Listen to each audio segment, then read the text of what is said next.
ગુજરાતના એકમાત્ર કોંગ્રેસના સાંસદ ગેનીબેન ઠાકોર કોણ છે, જેમણે ક્રાઉડ ફંડિંગ દ્વારા ચૂંટણી લડી અને જીતી? આ વખતે લોકસભા ચૂંટણીમાં સત્તાધારી પક્ષ ભાજપને ઘણા રાજ્યોમાંથી આંચકો લાગ્યો છે.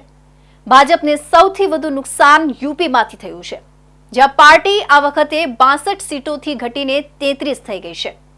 આ સિવાય રાજસ્થાનમાં પણ 10 સીટોનું નુકસાન થયું છે. આ દરમિયાન ગુજરાતમાં ભાજપે એક બેઠક ગુમાવી છે, જે કોંગ્રેસના ફાળે ગઈ છે.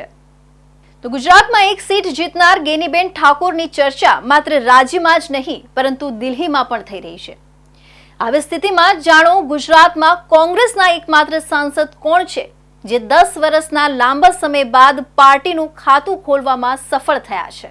ગેનીબેન ઠાકોરે ભાજપને ગુજરાતમાં ક્લીન સ્વીપ કરતા રોક્યા.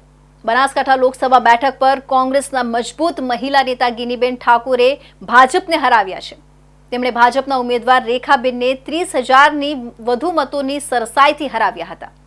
ભંડોળના અભાવે ક્રાઉડ ફંડિંગ.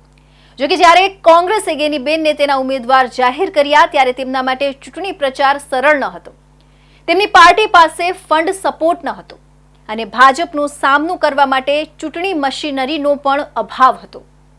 પરંતુ તેમણે હાર ન માની અને ક્રાઉડ ફંડિંગ દ્વારા ચૂંટણી લડ્યા અને જીતી ગયા.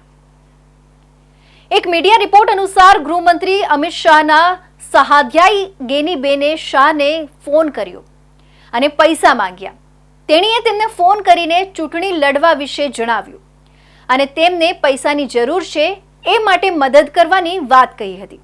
આ ઉપરાંત ગેનીબેન તેમના વિસ્તારમાં એટલા લોકપ્રિય છે કે તેઓ કોઈ પણ ઘરના સુખ દુઃખમાં સહભાગી થવા માટે સૌથી આગળ રહે છે.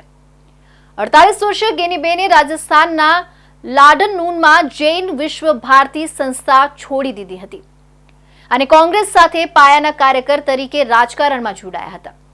તેણીએ તાલુકા પંચાયત અને જિલ્લા પંચાયતની ચૂંટણી લડી હતી અને 2012માં વાવ બેઠક પરથી પ્રથમ વખત વિધાનસભાની ચૂંટણી લડી હતી, પરંતુ હારી ગઈ હતી. ત્યારબાદ 2017માં ફરીથી ચૂંટણી લડ્યા અને ભાજપના શંકર ચૌધરીને હરાવ્યા. શંકર ચૌધરી 2022માં પાડોશી થરાદ બેઠક પર ગયા, જ્યારે ગેનીબેન એવા સમયે ફરીથી જીત્યા જ્યારે રાજ્યમાં કોંગ્રેસનો સફાયો થઈ ગયો હતો. 182માંથી માત્ર 17 બેઠકો જીતી હતી. ગેનીબેન 2 વખત ધારાસભ્ય, હવે સાંસદ તરીકે ચૂંટાયા પછી એમણે પોતાના ધારાસભ્ય પદેથી આજે રાજીનામું આપી દીધું છે.